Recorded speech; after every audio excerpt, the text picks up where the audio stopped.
Welcome to the podcast that puts a finger on the pulse of medicine and technology. On this show, you'll hear from investors, industry executives, and healthcare providers on the science and business of medicine. I'm your host, Omar Khateeb, and this is the State of MedTech.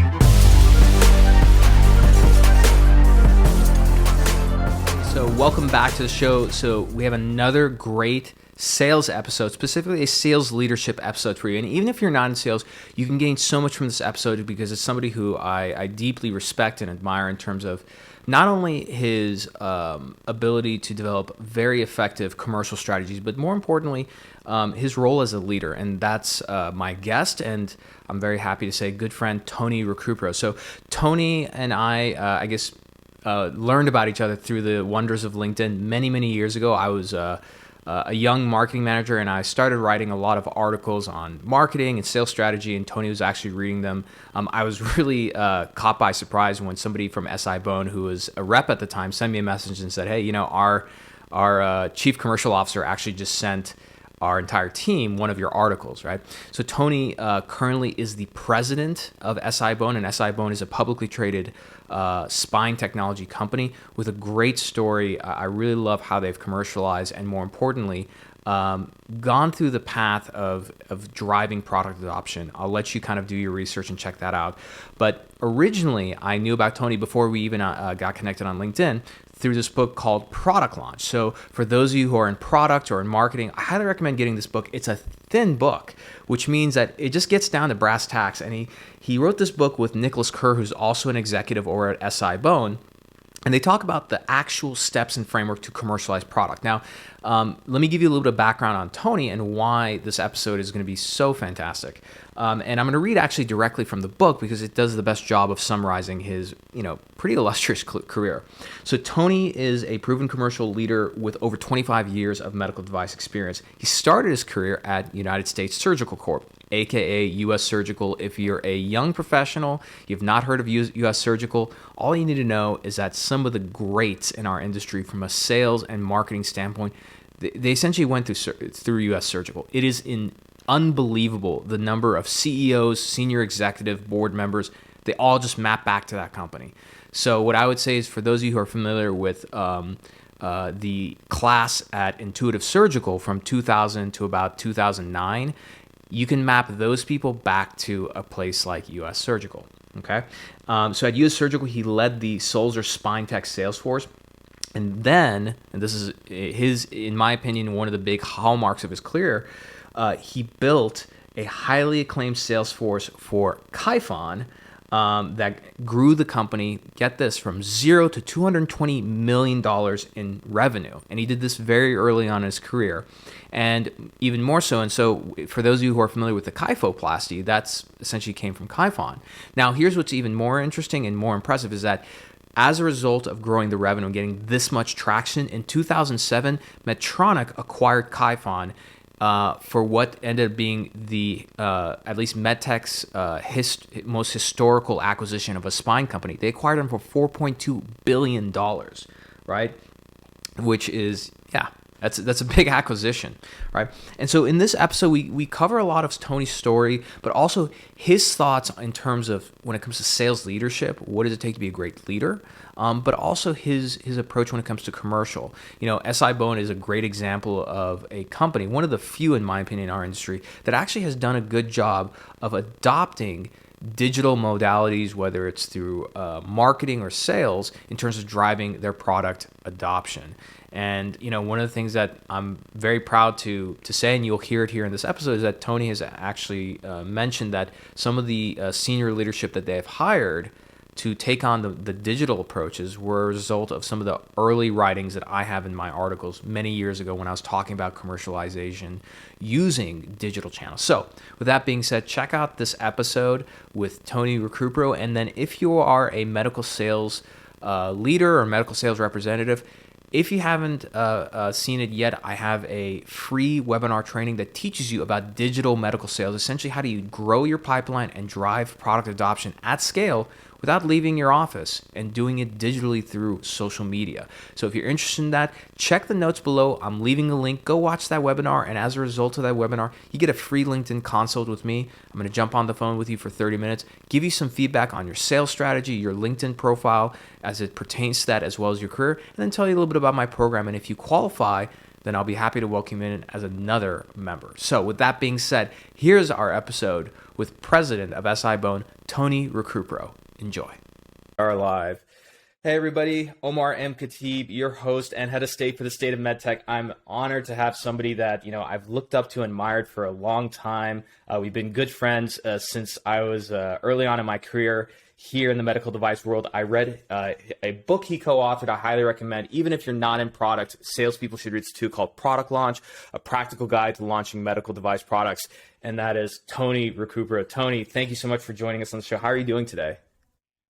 Hey, Omar. Happy holidays. Happy holidays indeed. And what better time to record a podcast in this weird period between Christmas and New Year's where it's like the twilight zone where your work and knowledge and wisdom and energy into anything really just doesn't escape the void. So this kind of worked out.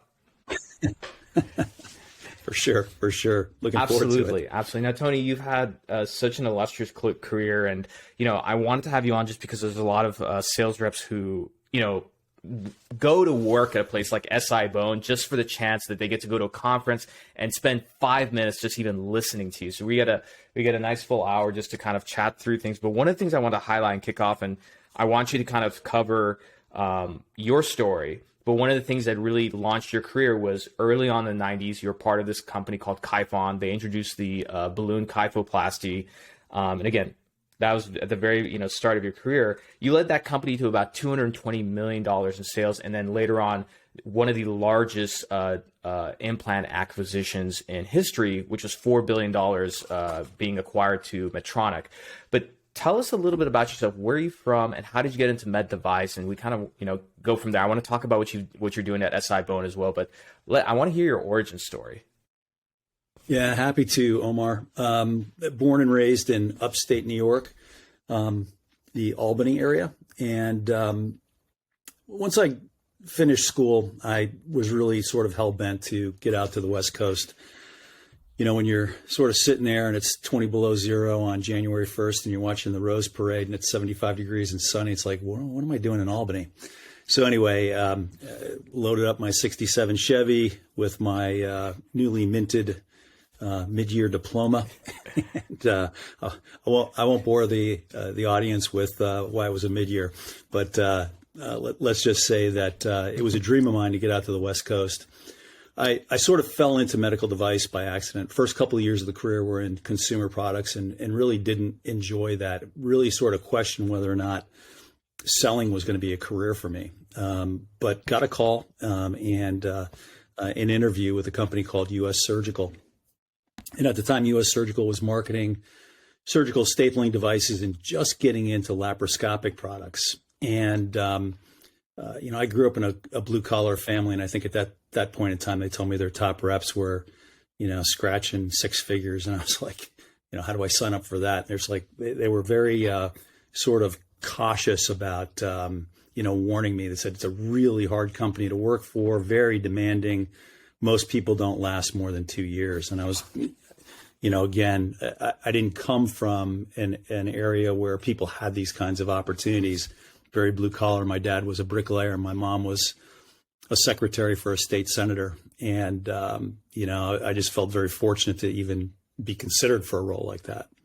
So learned the medical device business a couple of years out of college and ended up spending 10 years with US Surgical. And in many ways, Omar, that was the foundation of my medical device career. I learned a lot about what to do, but also a lot about what not to do. Sort of saw the gamut of sales reps and sales managers, everything from the inspiring to the, gosh, I never want to be like that guy. So you saw it all, big company, hyper competitive, made many friendships that I still have to this day. And I think more than anything, we learned a lot about the basics of medical device selling. And obviously, a lot has changed over the years. A lot has changed.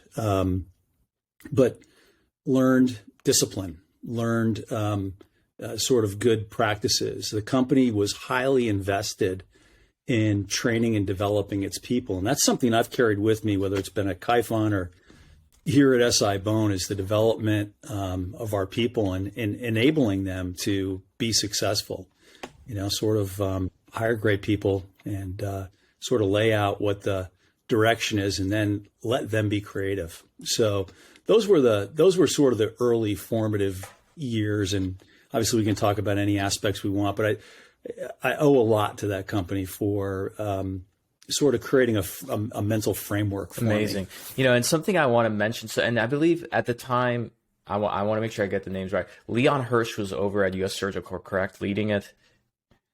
He was the CEO up until the time the company got sold in 97 or 98. Who was it Medtronic who bought US Surgical?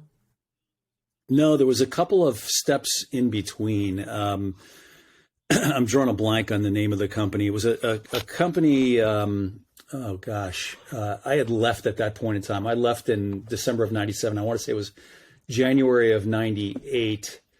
The company was purchased by a company that would ultimately become Covidien. And then Covidien sold to Medtronic. We all remember that. That was, I think This was back in the days of the Dennis Kozlowski, the issues with all sorts of SEC issues and whatnot.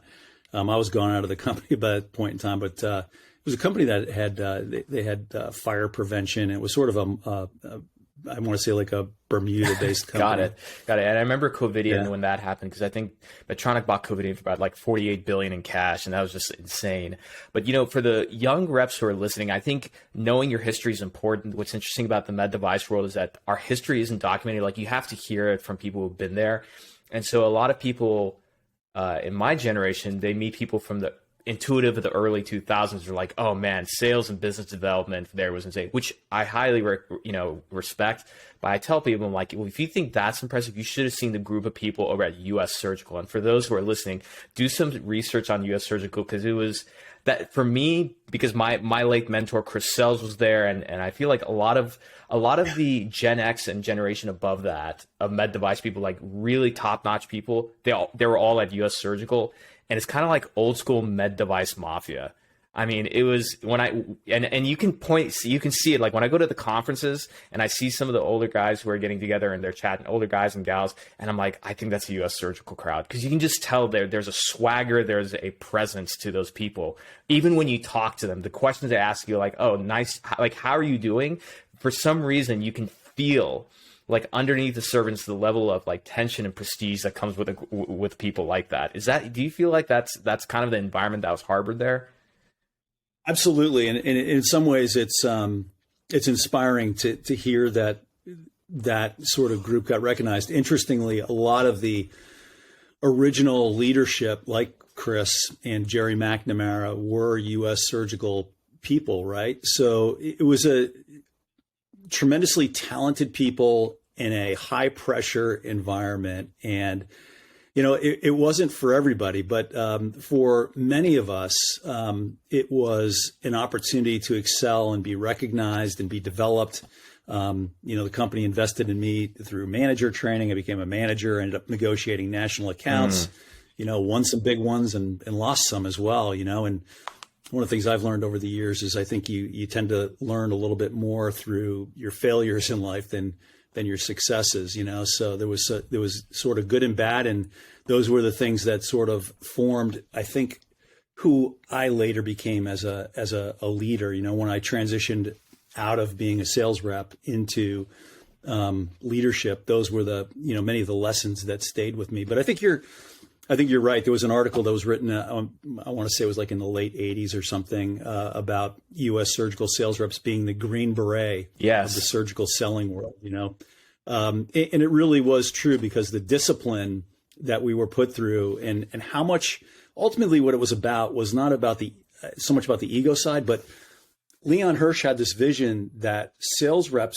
needed to add value in the OR, right? They needed to do something that was going to help drive a better outcome. and he was very committed to that. And it flowed down through the organization that, you weren't there to sort of open boxes or, use your laser pointer to point to something. You were there to add value. Yeah. And I can see that because even at, when I started my career as a Mazor Robotic, the first robotic spine company, and under the leadership of people like Chris Sells, Chris Prentice, Tim Morawski, aside from, knowing how a robot case, was to be conducted, we were pushed very hard to be trained so that a surgeon looked at us like a peer. And I had just left medical school. And so I can definitely say that the training, specifically under Robbie Breedlove and Matt Afshari, we were trained like residents. And so when we were in surgery, we had to be able to have peer-to-peer discussions with a surgeon as to why he or she should take a certain approach or not. And I think that the best companies and devices, I put SI-BONE as one of them, train their people to think and act that way. And it's very easy to find the companies that don't think like that, because the reps just feel like glorified salespeople that, again, glorified box openers pretty much, Yeah. It's funny because I think about those days and I think about what we went through at US Surgical. And really, in many ways, it was the Challenger sale before the Challenger sale became, sort of ubiquitous, right? In that, and again, I hesitate. I've heard people say that it's, similar to what you experienced in medical school. I have so much respect for doctors and people who have been through medical school that I personally will not make that analogy. But what I will tell you is that it is by far and away the most rigorous medical device training that I've ever seen. And I tried to replicate it to a certain extent at Kyphon when I was there, and have tried to replicate it to a certain extent here at SI-BONE. But it was 6 weeks in residence in Norwalk, Connecticut. It was quizzes every day. It was learning multiple instrument pitches and procedural processes verbatim. And, I don't know that adult learning sort of would suggest that this is necessarily the best way, but it was effective.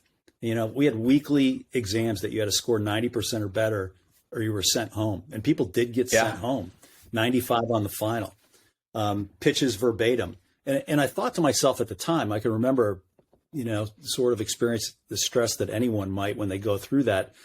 Why do I have to remember this verbatim? This is crazy. I'm not an actor in a movie. And really, I think what the method and the madness was, and we don't make our reps memorize things verbatim. We teach the principles, and I think we get there. But I think what Leon Hirsch was thinking at the time is you never want to be at a loss, or not be of value in the OR. So you got all this stuff drilled into you, and you never forgot. I mean, I can still do some of the pitches, and it's been, I believe it too, because the elevator pitch from Mazor Robotics, like I still remember this to this day. Before we go to the Kyphon years, like what would you say, like what was the most painful lesson you learned while at US Surgical, and what was like the main, like 2 or 3 main qualities of character that you took going into Kyphon? Yeah, I mean, listen, as a sales rep, I think most of us go through a sales call or two where we're caught off guard and we're not prepared, right? And the embarrassment that comes from not being able to answer a question correctly, or to appear to not know what you're talking about, led me to study, read papers, sort of stay up on it, on everything and add value, because I was in a couple of situations where, candidly, I got caught with my pants down a little bit, and I felt embarrassed that I didn't know the answer to a question. And I think ultimately that led me to take preparation, to take pre-call planning, again, to coin, an old US Surgical, phrase, to take that very seriously. So that's one thing. And another thing that one of my mentors, Mark Laguidis, who's the CEO at a spine company in Connecticut. I'm drawing a blank on the name of the company. Anyway, the name of the company is not important. But Mark was a mentor to me, and he was always prepared. This guy was always completely buttoned up, and he got me thinking about the what ifs and the what else's, so you do your pre-call plan, you do with us. Mark would always say, well, what if this happens? What if that happens? What else can we accomplish? So those were the types of lessons that, that Mark taught me along the way, and ultimately believed in me enough to recommend me for management training. And that's where I really, sort of found my stride in my career. I did really well. I was number one out of 350 reps one quarter, back in the late 80s, early 90s with US Surgical. But what I found that I was deriving the most pleasure from was when they would send young reps to work with me. That was what they called a field technical rep. And I just got a bigger kick out of seeing other people be successful and, sort of sharing what I learned and, how I got bloodied and, how to prepare and, save people some time. Absolutely. And I think because I was just looking it up for you, is it a spine wave? Yeah, spine wave. And Mark was at US Surgical. That's I believe Mark is still there. And Mark was you said he was a US Surgical guy, right? I could tell he's US Surgical because unless they're forced to, I can't find him on LinkedIn. I feel like that is if you want to talk about the ultimate original gangster move is you don't have it on LinkedIn. For example, Fred Mall has I think 3 different LinkedIns because he's been forced by his companies hey, we really need you on there, and he probably just doesn't want to be on there. I think same with Leon Hirsch.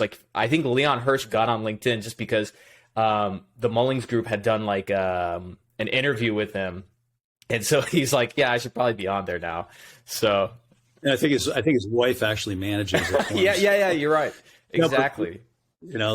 Leon, he launched the careers of a lot of. If you look around leadership in medical device, sort of beyond Mark Laguidis, there are many others. Jerry McNamara led sales and marketing at Intuitive for a long time. And there, Will Rattan, there's just a lot of people that I sort of grew up with in the business that, are really talented and really created some, legacy companies. It's pretty impressive. And I think, Leon deserves a lot of credit. Absolutely. And before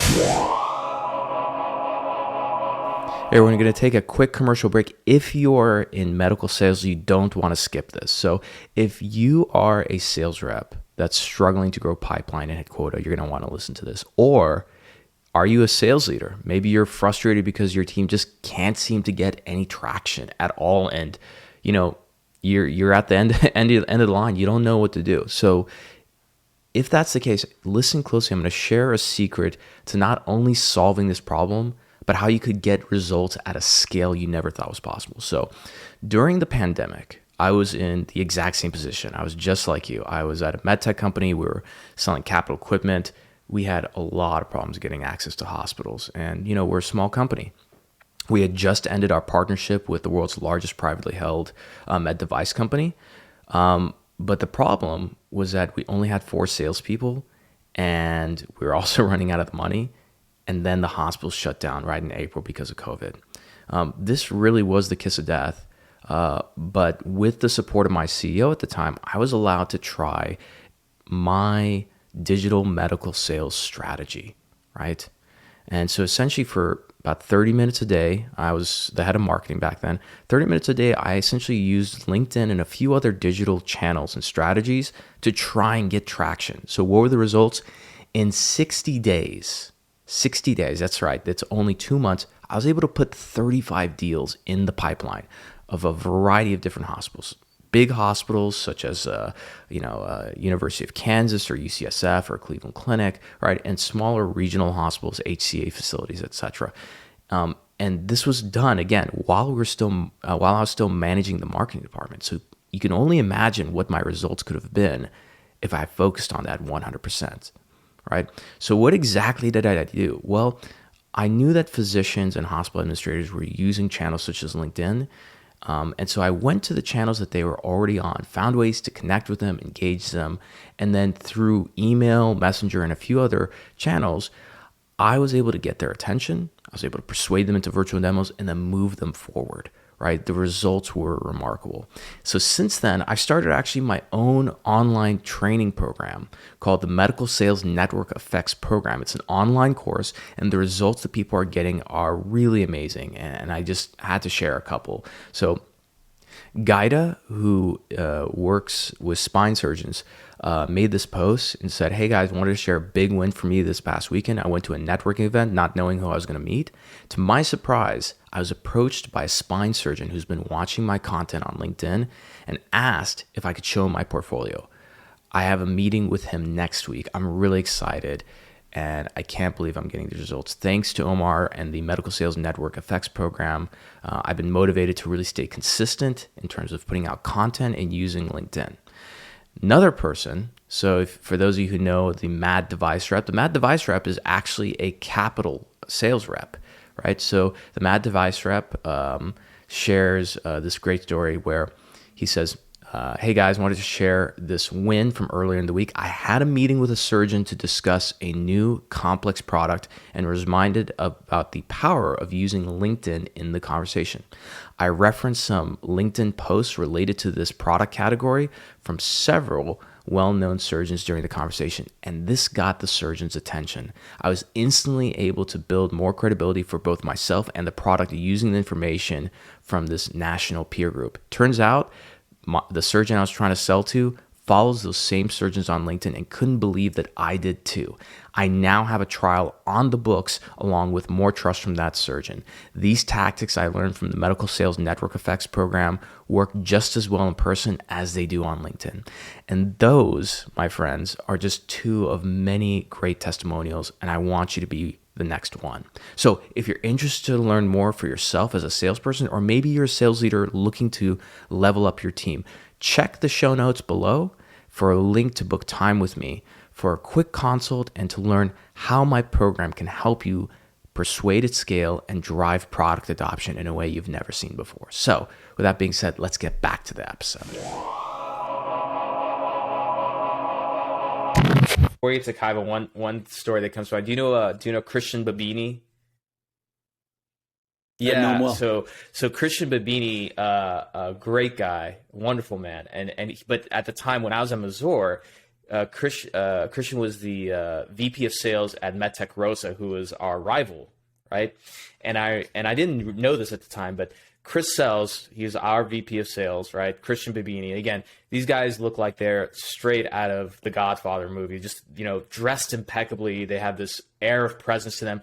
And I remember at the conference, we were at NAS, they come face to face with each other. And I'm like, oh my God. I'm like, are these guys going to fight? What happens? And Christian grabs Chris Sells by the face and gives him a big kiss on the cheek. They're hugging and everything. I'm like, and I was so confused, like, what the hell's going on? And it turns out that Christian was Sells' first manager, and they had grown up together in US Surgical. So I just love that kind of stuff. But again, this history is lost, and part of the reason why I do these interviews is to get these stories out, So let's go on to that would be frightening, because I think Christian actually did a stint in the NFL. I mean, he's a big man. He's a big man, definitely. Yeah. I'm very happy. He's a very a big jolly guy though. He's very very very nice. I would not want to piss him off. So let's get to Kyphon. So you started at Kyphon. This is in my opinion, this is the thing that really launched your career as a sales leader, because you were given the keys to the kingdom and given that opportunity. And this is, I think a lot of sales reps need to realize that you sometimes just get one chance, right? And no matter what it is, you need to turn that into gold. And that's what you did at Kyphon. What did you start out doing at Kyphon? And tell us that story. Yeah, so I was with at the time I was with SpineTech, Sulzer SpineTech, as the national. If you don't mind, for the younger sales professionals, how old were you when at this time? At SpineTech, I was in my, I want to say, mid to late 30s. Got it. This was 97, 98, that time frame. Because I turned 40 my last year at SpineTech, so I was about 40 when I went to Kyphon. So, I heard from a colleague that there was a West Coast company, startup company in spine that was looking for a VP of sales, and I looked up the company, called some surgeon buddies of mine, said, "What's this kyphoplasty thing?"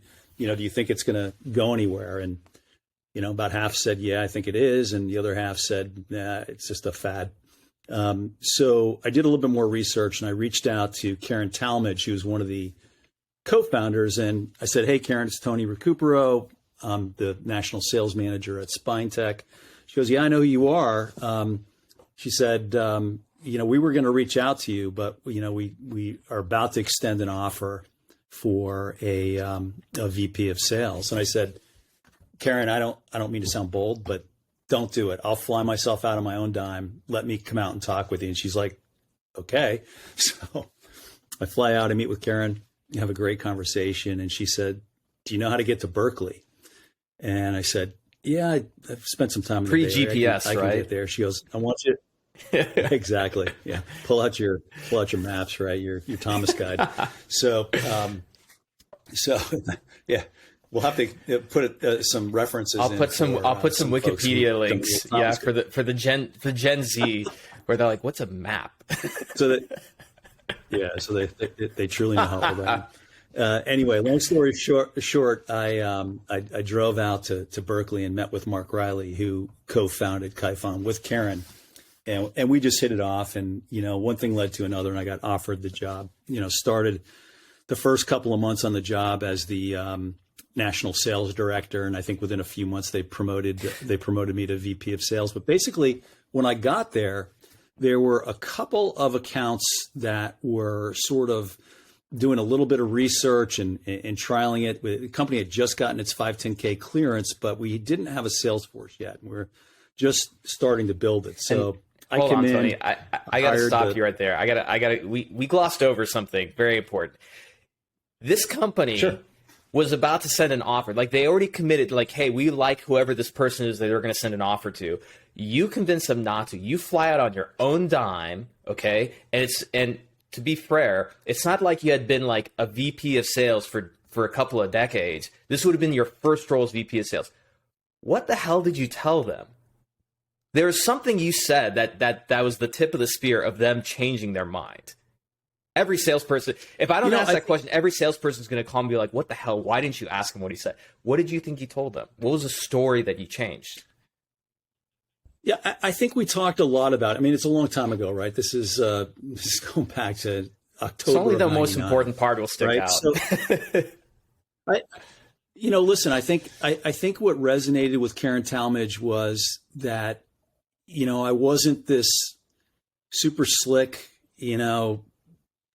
sales guy with a line of BS. I think it was more of a, hey, Karen, here's how I would do it. These are the types of people that I would hire. This is how I would build the market. This is what we did. I mean, we had, during my time at SpineTech, I got there and the company was doing about 50 million in sales, and, we got it up over 100 million in sales within 2 years. So doubled the business there. And again, I think it was just more of, here are the types of people that I believe are best suited to build a market versus maintain. So I wanted people who are entrepreneurial and creative, right? And then here's how I manage them. These are the accountabilities. This is what we look at. These are the metrics. And it's also not, and I think what was really interesting at that time is, we talk sort of glowingly now about US Surgical, but US Surgical carried sort of there was like the other side of the sword that people were worried about. US Surgical's management was known for being sort of micromanagers, overbearing, and that wasn't my style, but that was the reputation. So when people heard I was US Surgical, they were like, stop, I don't want to be managed that way. And it's like, no, listen, I get it. I didn't want to be managed that way either. Here's what I learned about how to get the most out of people and how to develop trust, but also to create, mutual accountability. Let's come to common terms. And I think she just saw that, I was sincere in my approach. I wasn't the biggest glad hand or slap you on the back guy. I was just more of a, listen, you got to get out and work. So that ultimately led to it. So I hired the first 10 people. First year there, we did 6 million in revenue.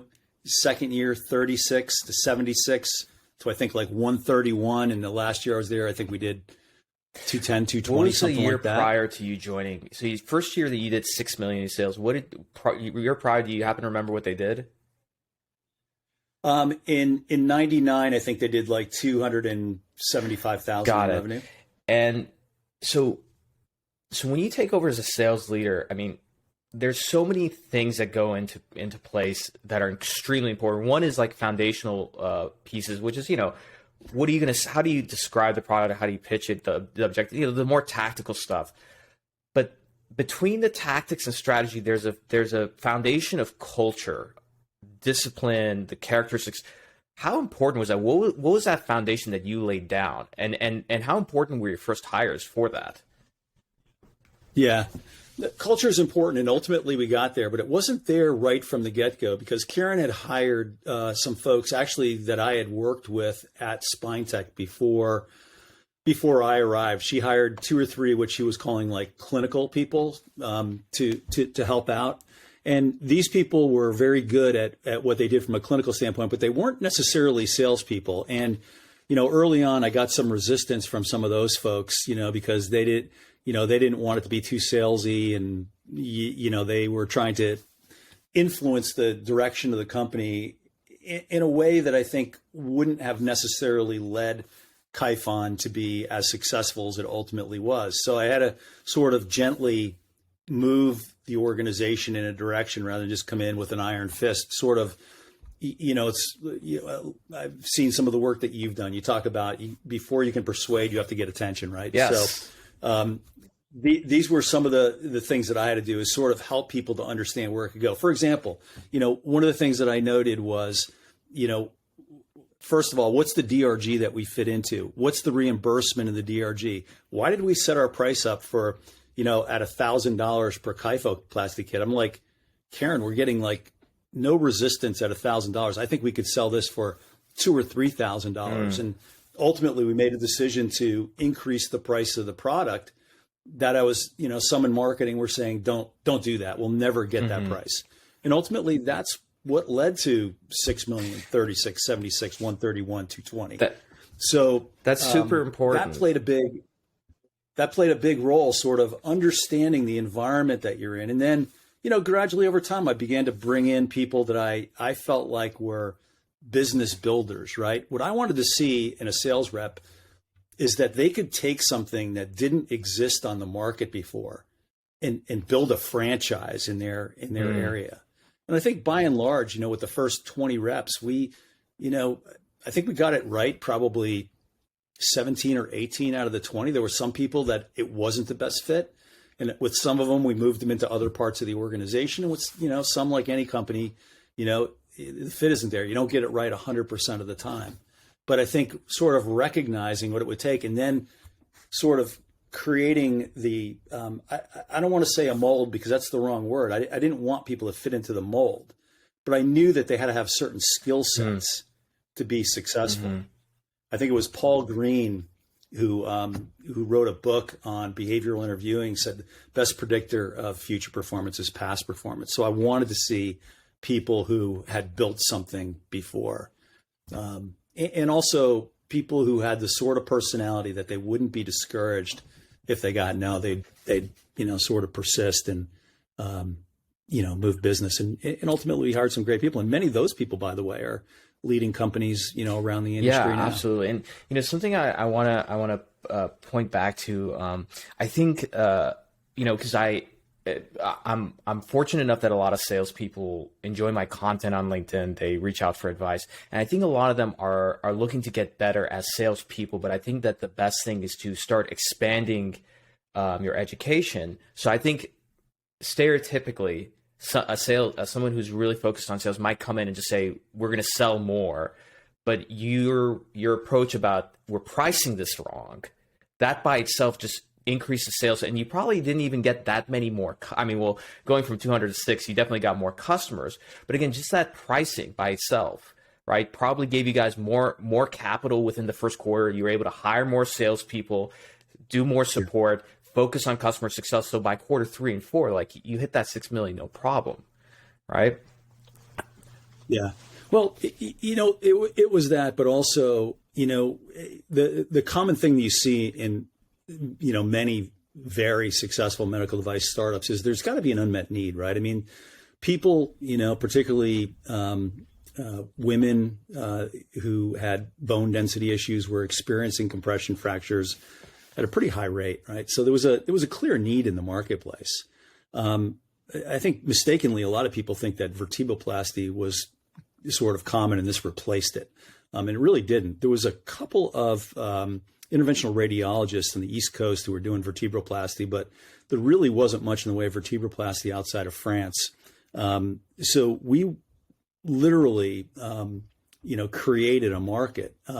Most of these patients were treated with bed rest, painkillers, and bone building drugs, right? So, we affectionately referred to it as benign neglect.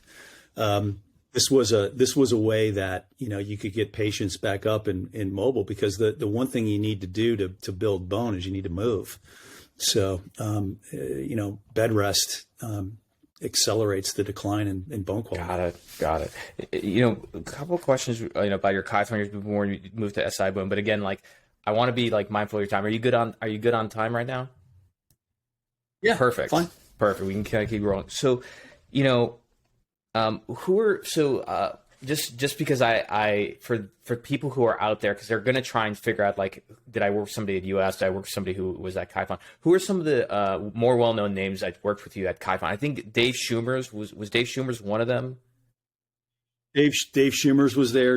Dave was more on at that time, more on sort of the operations side. He worked closely with Rich Mott, who was the CEO. Rich, what's interesting, we went through 4 or 5 CEOs during my 5 years at Kyphon. It was really interesting. It started with Rick Murdoch, who hired me. Rick was a great guy. Rick left, and there was a venture partner, Yute Jiang, who was partners with Jack Lasserson, who was one of the early investors in Kyphon. He sort of stepped in the interim. There was a guy who came in from, I want to say he was a biomet operations guy, a guy named Gary Grenter. Yeah. Gary got us public, and then the board opted to make a change and bring in Rich Mott in 2002. And, Rich did a stellar job of ultimately getting the company sold to Medtronic. Rich is a really bright guy, and, he did a good job. But people sort of don't realize some of the stability issues that were going on, in the early days of Kyphon. We fought through a lot of difficult situations. In retrospect, everything looks sort of rosy. It looks like this amazing success, but the people that were there knew that it was, it was tough. I mean, some of the names of people that your audience may know, Brad Paddock. Brad was at Stryker Spine for a while. I think he's at a startup on the East Coast now. Brad. Andre Potgeider. Andre was at Zimmer Spine, ran that. I think he just took a job as a chief commercial officer at Spinal Elements. Trying to think of, Kevin McGann is at Excellis now. Kevin was one of my AVPs there. Jim Bridenstine, Roger Yap, Eric Rue. There were a lot of great people. Joe Bocchino. Yes, Joe Bocchino. So, as a sales leader earlier on, again, I don't know what happened, so I might be asking the wrong question here, but when you're looking for your first 1 to 2 to 3 sales hires, those people really set the tone. It's kind of like recruiting your starting quarterback and running back. Who are those key players, and what aside from past success, there were certain personality characteristics you were probably looking for. I'm wondering what those were for the sales leaders that are just building their own teams right now. Yeah, I'm happy to share that with you, but I got to tell you, just hit a sore spot. I'm a diehard New York Giants fan, and our starting quarterback and running back are not doing well. Your quarterback had a really good run the other day, by the way. Your analogy's great. He had a really good run the other day. I mean, I saw it on ESPN. It was good, but yeah, they're not doing so hot this year. But you know what? I respect it though. I respect it. It's easy to be a Tampa Bay fan. I respect the people who are with their team through thick and thin. Yeah, I watched it despite the pain. Anyway, I think your point's well taken, right? You have to build a nucleus of people who are leaders, who are going to share the successes, So, I typically looked to people that I had worked with before. I mean, I just mentioned Joe Bocchino. He was a guy that, I had worked with at US Surgical, and I brought to Spine Tech, and then ultimately brought to Kyphon. And it's because I knew that Joe knew the Southern California market, had a network of people that as we grew and he became a manager that he could then recruit. So, he was sort of a great example there. But, what I looked for is people who had a background in bringing a new product to market, who had, some existing surgeon relationships that they could go to. And as we worked through the early phases of a launch, and then ultimately, sort of grow it from there. And I mean, even, I think about that process. One of the first moves that I made when I came over to SI-BONE 5.5 years ago is I brought over the co-author of that book that you showed Great earlier. Book. Again, I'm holding it up for everybody to see. And again, I mean, for the salespeople out there, I know you don't read a lot, but it's literally only 65 pages. That's the other best part about this book. It's like no fluff. Just gets down to brass tacks. Yeah, it's really simple. It's not a textbook, right? It's meant to be just sort of a practical guide. But Nick Kerr is the guy who really deserves the credit for that book. He did most of the heavy lifting on that. So I'd be remiss if I didn't say that. But the reason I bring up Nicholas Kerr is Nicholas ran product for me under Amy Borgstrom during my time as CEO at Baxano. And what I saw in Nicholas was a guy who knew how to launch products. He had previously been at Medtronic, had been involved in several spine launches there, came to Baxano, helped us to get a product launch there. And then ultimately, when I came to SI-BONE, I saw that we had sort of a singular product platform. But in order to grow the company, we had to sort of create a roadmap of, well, where do we go? How do we get there, right? So, and I also recognize that, while I was running sales and marketing, my background is primarily sales. I tell people all the time with all candor, I know what I want from marketing, but I'm not a pure marketer. People like Nicholas, pure marketer, right? I'm more of a sales guy, right? And I'm a bit of a strategist, but I think part of being successful is understanding what you're good at and what you're not good at, and leverage your strengths and work on making yourself better in other areas, but don't have so much ego that you have to have all the answers. I think early in my career, I felt like, and maybe it's because of my background, I felt like I had a chip on my shoulder. I proved to everybody that I didn't need help or whatever. And one of the things that I see really commonly in our very best salespeople at SI-BONE, what I see in a John Hinken or a Rachel Henderson or a Susan Law, what I see in our very best salespeople is I see people who reach out and leverage the full strength of the organization. They're on the phone with their peers.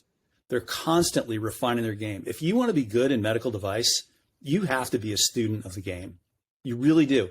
And the reason I say that is medical device is way more challenging now than when I was a rep. You know what? When I reflect now on what it was like, I had the code to the surgeon's lounge. I'd go in and hang out. I'd open up my bag, talk to surgeons. Hey, I saw you had this on the board. What do you say you use this? I mean, it was like taking candy from a baby. It was easy. When I talk to our reps now, when I go spend time with them in the field, access is difficult. They're dealing with COVID, right? They're dealing in a market where, materials is trying to keep them out, right? I have so much respect for salespeople now because the job is way more complex, way more challenging. And when you layer COVID on top of it, and it's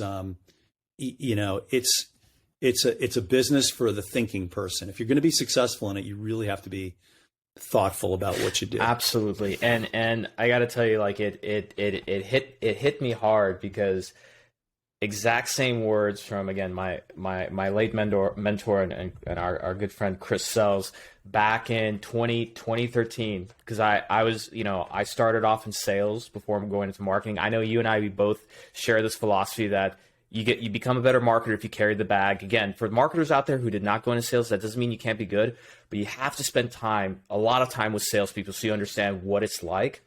But I asked him, I was like, Sells, how do I become a great salesperson? Because back then I really wanted to be a sales exec. And he's like, you got to become a student of the game all the time, and that just never ends. It never ends, and stay open to learning. And your point about marketing is well taken. One of the things that when I look at, some of the marketers in our organization that work for Nicholas, guys like Kyle Nishkian and Dave Rivoli, and there's several of them that he's built this incredible team. They're all in the field all the time. And we have a saying inside of SI-BONE that we don't learn anything in the office. All the answers are in the field. Totally agree. That's like a mantra in our I totally agree with that. And, coming in, I want to jump into quick stint in Boxano before I want to spend the last bit on what you're doing at SI-BONE. But, having spent this past year, like in the fintech SaaS world, which I learned a lot from the software side, it was really great. The one thing that I always criticize the marketers, not just in SaaS, a lot of it is internet, fintech SaaS areas, that a lot of the marketers, they want to sit behind a computer looking at data, which I'm very big on data. It's very important. You got to go to the market. A lot of people I ask, it blows my mind today, Tony, that there's some med device, not even software, med device marketers I speak to, and they're having trouble with lead generation or demand gen or whatever it might be. And I ask them, like, well, when was the last time you went to an account? They're like, oh, I haven't. I'm like, what do you mean? They haven't stepped foot in a hospital. They haven't talked to a physician. They're like, oh, well, we see him at the conference. I'm like, that's not the same, So I love that. I agree with you. Listen, data's important. I rely on it, but there is qualitative data exactly that you gain from talking with customers, right? And both aspects are important. One of the lessons I've learned over the years, because I didn't come from a sort of a finance background, but from being around finance people that I respect. Our CEO, Laura Francis, was our former CFO. And she and I would sit and sort of, review different things that we're seeing in the numbers. But the thing that I also respected is she would also talk to customers and, gain insights from that the numbers just didn't sort of, point you in the direction of. So there's a certain qualitative, and I think trends that you pick up on earlier from conversations, from learning about varying points of view. Absolutely. Right? Absolutely. And real quick, just, I want to just touch on Boxano real quickly before I get to SI-BONE. But at Boxano, you started as VP of Sales and Marketing. After about 9 months, you took the position of CEO. What were some of the key lessons you got out of Boxano that you took into SI-BONE? SI-BONE has just been a fantastic success story. I've been really enjoying watching you guys over the years. But just real quick, if you just kind of touch on Boxano. Yeah, it's a really interesting case study of a great product, and we built a great team. But it was at the exact transition of being able to relate a clinical value to an economic story, right? We couldn't price the cost of goods on the IOFlex device, which was our shaver device that was used for far lateral stenosis. There was clearly a need, but the reimbursement for the decompression code was pretty low, right? So in order to really be successful with that product, we were going to have to overcome some hurdles. One hurdle was most surgeons, when they see instability, just want to fuse, because the fusion, that's what they know and that's what they do. And the fusion code's paid higher than the decompression codes. But the other issue was, if you're going to ever change that and help more patients just to be decompressed as opposed to fused, you had to have clinical data. And that 2008, 2009 timeframe, when I became CEO there, the board said to me, hey, listen, you're supposed to be the hotshot, sales guy. We got a 510K, go do it. And I started to realize that we didn't have the data to change the code. And I couldn't, where I was unsuccessful. When I look at that experience, to me, it wasn't like, I had the CEO title, but it wasn't a shining example of a successful CEO. Because what I really needed to do was to convince the board to invest in getting the data that could ultimately change the codes, right? If you look at what Jeff Dunn has accomplished, Jeff recently transitioned from being our CEO into being our executive chair. The brilliance of Jeff Dunn was he convinced the board at SI-BONE to invest in getting data. And there's now over 100 peer-reviewed papers, including 2 RCTs. Those papers have led to getting the Blues to cover us exclusively. Exactly. And getting United Healthcare, right? Nobody in the industry has done that. And again, Jeff's a good friend, and he's a brilliant businessman, because he realized, around the same time I probably should have realized but didn't, that data and evidence is ultimately what moves the payers, which creates the moat around your business that we enjoy at SI-BONE right now, right? Where you have that. So much of what is going to determine the success or failure of a product is, what does the economic environment look like? What clinical data is being amassed to, sort of move the needle on coding and coverage? Absolutely. And I think that's so important you point that out, because, a lot of times, and unfortunately, we live in an environment now, healthcare wise, where really great technology is just not enough. And what companies need to realize is that it's not enough just to have 1 or 2 really good clinical studies, because essentially we're having to coach surgeons to go to the C-suite. And this isn't just a C-suite of a hospital. It's a regional office. It's a corporate office, even like an HCA or Tenet, where they have to sell and justify why they're going to invest in this technology. 1 or 2 little clinical papers is not enough. And SI-BONE is a great example of doing it the right way. Because now I've never told you this. Now I can tell you this. I remember when I first learned about SI-BONE, I think it was right in like 2013. It was very early on. And a lot of people were like, that company is either not going to last, or they're just going to get acquired for like, 50 million or 60 million, right? And, one is that I disagreed with that, because even though you and I didn't know each other very well, I knew a lot about you. And I was like, when you have leadership like that, because I put you at the same level, like as a Chris Sells, you have an the talent to attract top quality people. And that's the one thing I think that makes the best companies in our industry, is that it's the talent. It's not just the technology by itself. But from there, you guys were able to do the clinical studies, get the right codes. You did everything the right way that a med device company should. And here you are, with a multi-billion-dollar valuation, and you're public.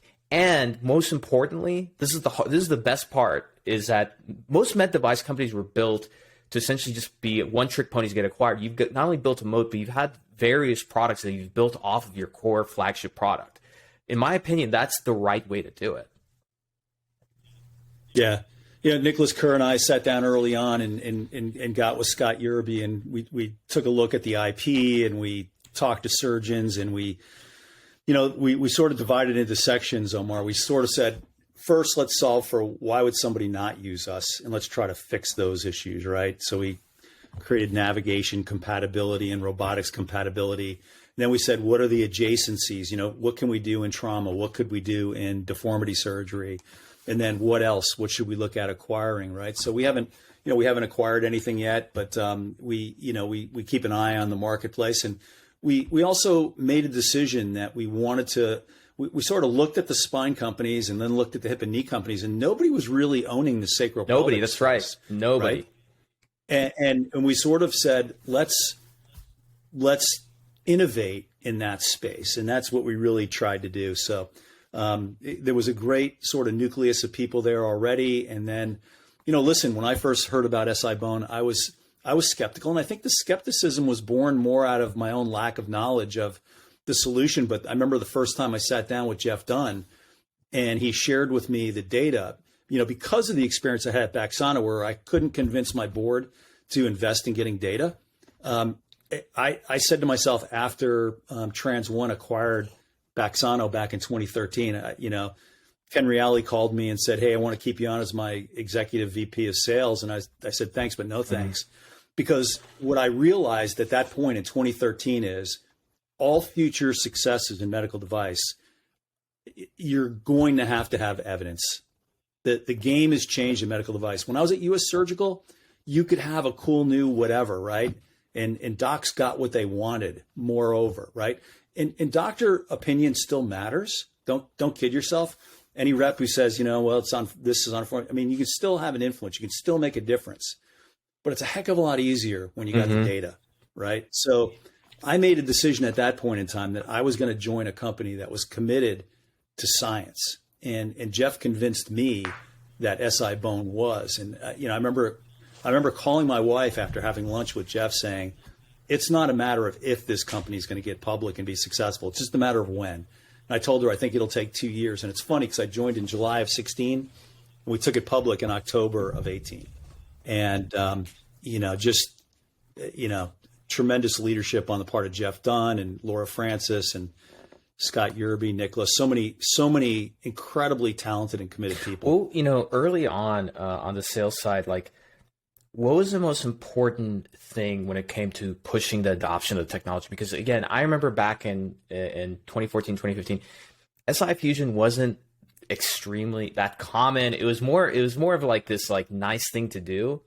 But I even remember coming by your guys' booth. I would come by every year and kind of see what's going on, and I would see the number of cases growing. What was the most important aspects of driving technology adoption with those innovators and early adopters? Like, how did you structure that? It's a couple of things. So we created a matrix where we looked at what are the reasons why people don't do this, and we went out and talked to surgeons. For some surgeons, the issue was reimbursement for SI fusions was low, it was in the $700 range, right? So they were like, look, I'm pretty busy. This doesn't pay very well. I'm sure there's guys who will do this, but I'm not going to be one of them. So that was a reality. So we said to ourselves, okay, item A that we have to address, and it took us a couple of years to do it. And again, credit Jeff Dunn for this, right? We had to get CMS to increase the payment, right? So we had to work with the societies to make that happen. And ultimately we got that to happen and got it raised a few $100. And that opened the door for a lot of new docs. So we said, okay, that's one thing we have to deal with. Then the other thing that we have to deal with is what clinical reasons would someone not do this? Well, they may not understand the prevalence. They may not understand the diagnosis. Omar, with most orthopedic conditions, you put an image up on a light box, you say, there's the fracture, there's the bulging disc. You can look at a perfectly normal looking SI joint and it could be painful. You could look at an SI joint that looks very degenerated. It might not be painful. So it's physical examinations confirmed with an injection of an anesthetic agent. So it's a little bit different diagnosis. And then we had sort of the prevalence issue. A lot of surgeons say, I just don't see this in my practice. And we purchased data from companies like Definitive Healthcare, right? And we saw the number of diagnostic, sort of examples by practice. And we'd say, Doc, you have 50 patients in your practice that have this as a diagnosis code. So they're there. The question is, what do you want to do with it? So we realized that educating on prevalence and diagnosis was going to be a huge commitment. And to do that, we hire physical therapists to teach people how to do the physical provocative exams. We hire PAs to help with the, sort of the front lines in the office, the physician's assistants.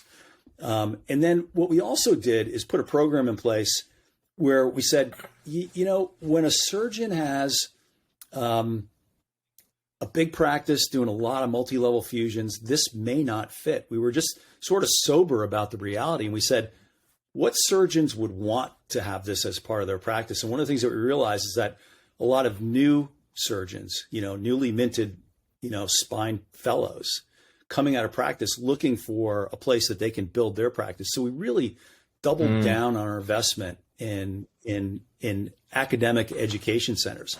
We went from doing 2 or 3 a year when I started to, I think we probably did 120 programs last year in the academic setting, training hundreds of residents and fellows so that they sort of come out understanding this disease state and recognizing how prevalent it is.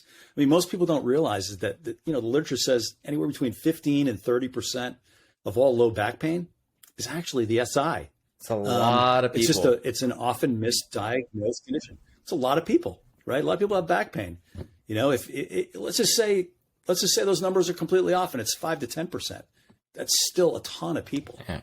So teaching the diagnosis, teaching the prevalence, those were the things that we did. And we brought people on board who had good, sort of relationships with their surgeons who, could get them to take the first step, go to training, book a case, see the results, and, the results, speak for themselves. We have, we're very fortunate that most of the payers now, I think there's now somewhere north of 300 million covered lives for SI joint fusion. And of that, 160 million is exclusive to us because of the data. That makes and that's it's unheard of. That's amazing. And I want to, before we kind of get close to wrapping up, I want to point out there's something you mentioned twice, and I don't want the audience to miss that. But again, when you're evaluating the technology about the adoption, right?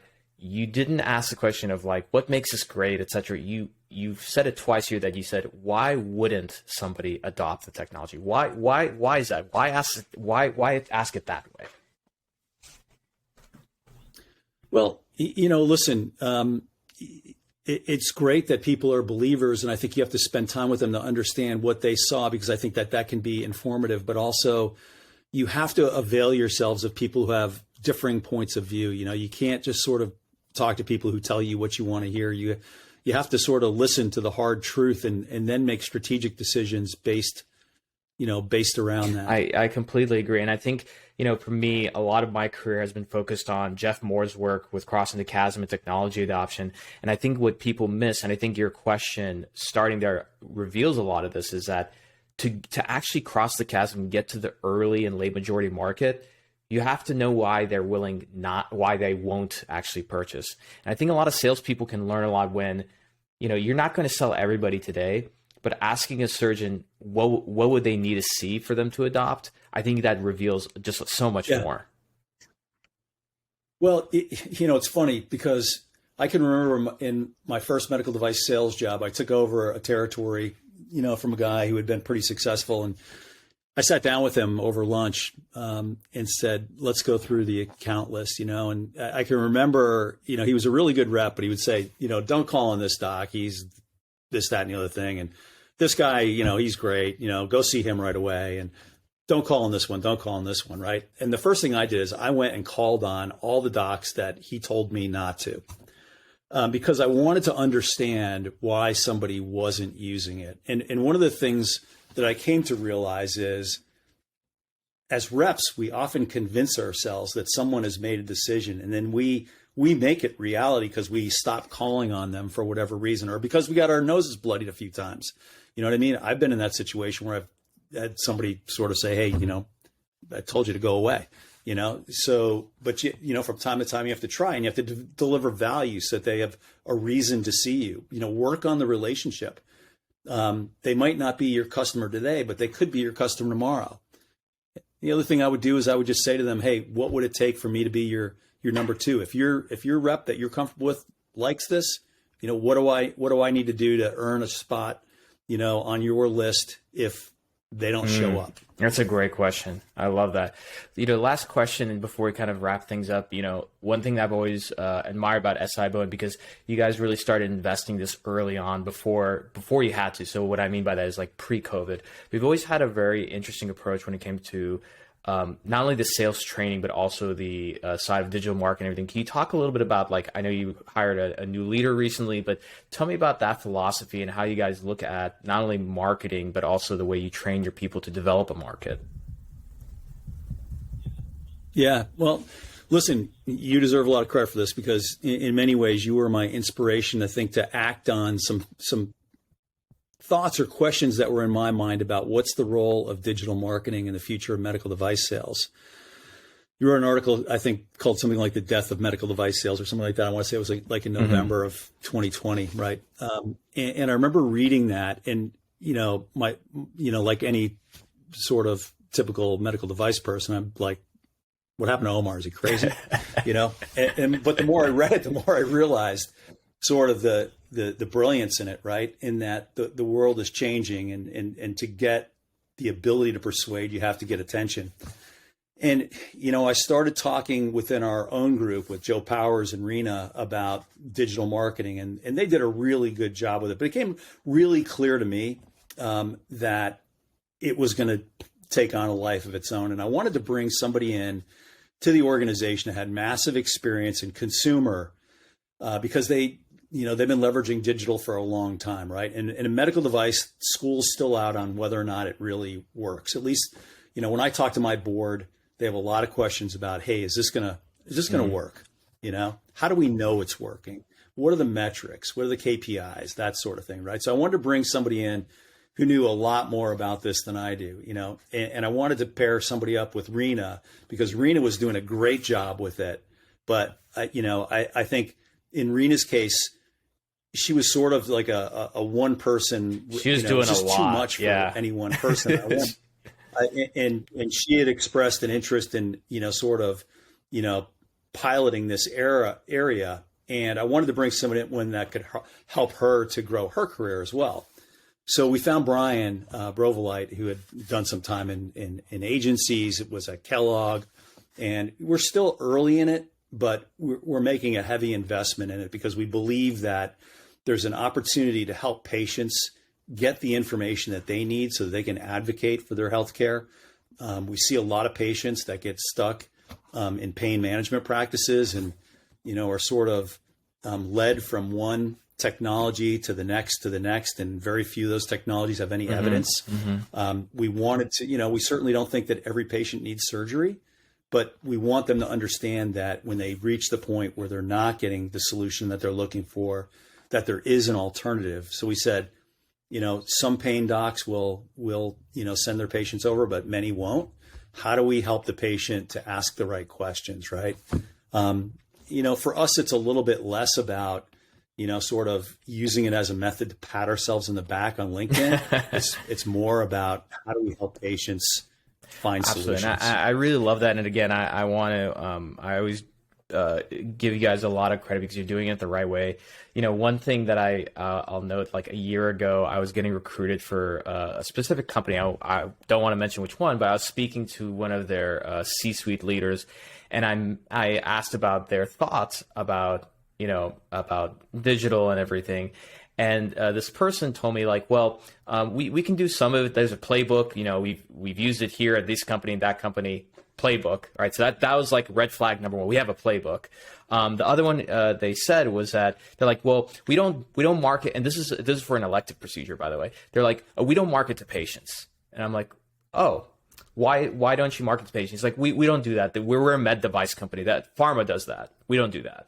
I'm like, got it. I'm like, so you're okay with patients just going on Google and finding whatever information they want to educate themselves about a procedure? You don't want to help patients. They're like, no, that's not it. We provide the information to the doctors. I'm like, so you think doctors have the time to figure out how they're going to market this to patients? Needless to say, I didn't go work for that company, but I'm glad that there are people like you that think differently about this. No, listen, times have changed, and you have to sort of have your ear to the ground and adapt. And, again, I think you deserve a lot of the credit for, I think, raising a topic that I think many of us are aware of, but because of that way of thinking, that historic thinking in med device, hey, we market to surgeons, we market to physicians, that sort of thing. The world's changing, and you can either sort of get on board or you can get left behind. And we're learning as we go. We haven't, figured out every angle. We're trying to avail ourselves of the best information out there to be effective. It's a very, as you know, Omar, it's a very complex space. There's a lot of moving parts, a lot of levers.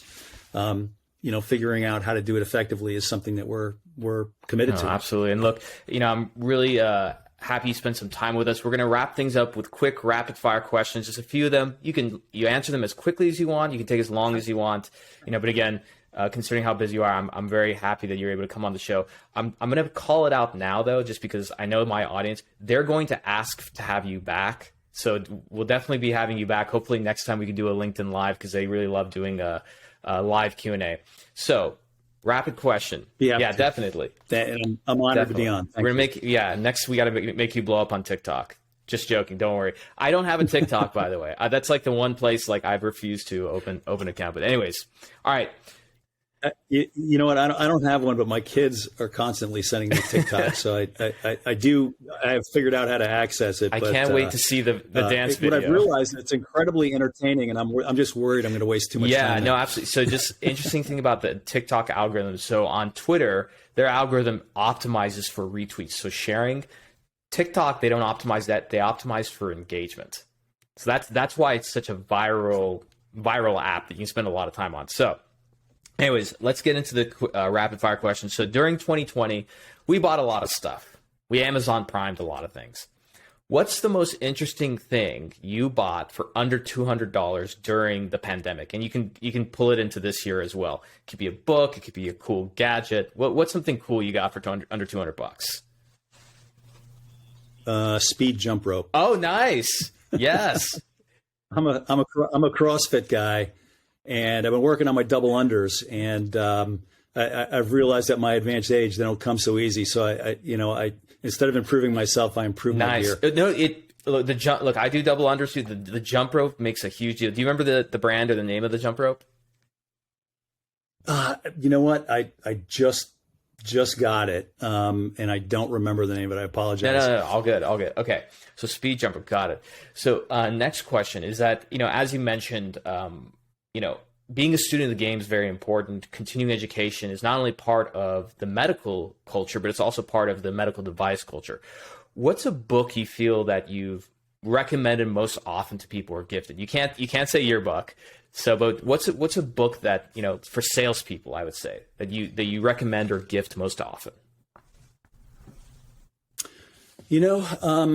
For salespeople, I think probably the number one is a book by a guy that I've collaborated with in the past, Todd Zog, called The Warrior Sales Monk. What a hell of a name! It's just a great bock with I'm buying it right now. Todd's a really great guy. He's a guy you should have on, by the way. He's a great guy. It's a great book. He does a lot of sales training for many of the major medical device companies, but Warrior Sales Monk is one of the ones for salespeople. For sales managers, the go-to book is The 1 Minute Manager by Blanchard. That's a good one. It's probably the simplest and most effective book just to help you as a new manager to deal with people and to be effective with them and to learn how to just be effective as a manager. And then for people in marketing or in various roles where you're trying to drive behaviors, but you're not someone's boss, right? There's a book, and I apologize, I can't remember the name of the author, but the book is called Influence Without Authority.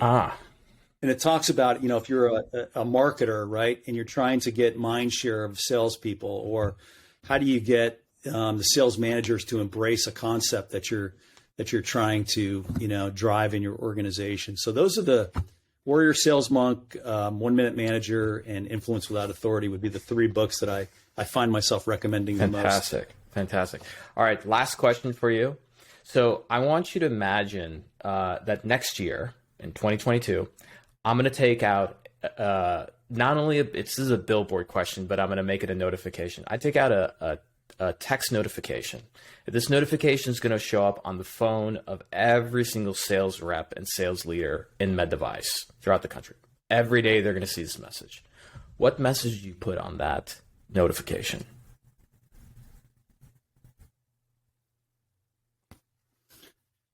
That's a great question. And that's probably one that requires some thought. But I think what my mind is gravitating to is you have to believe in yourself, and you have to push yourself to do something that you wouldn't otherwise do. If you do what you've always done, you'll get what you've always gotten. You got to get out of your comfort zone. You have to get comfortable being uncomfortable. Fantastic. Couldn't think of a better way to wrap up. Tony, stay on for a few minutes afterwards. Everyone, Tony Recupero, thank you so much for joining us. I'm your host, Omar Khateeb. We'll see you next time.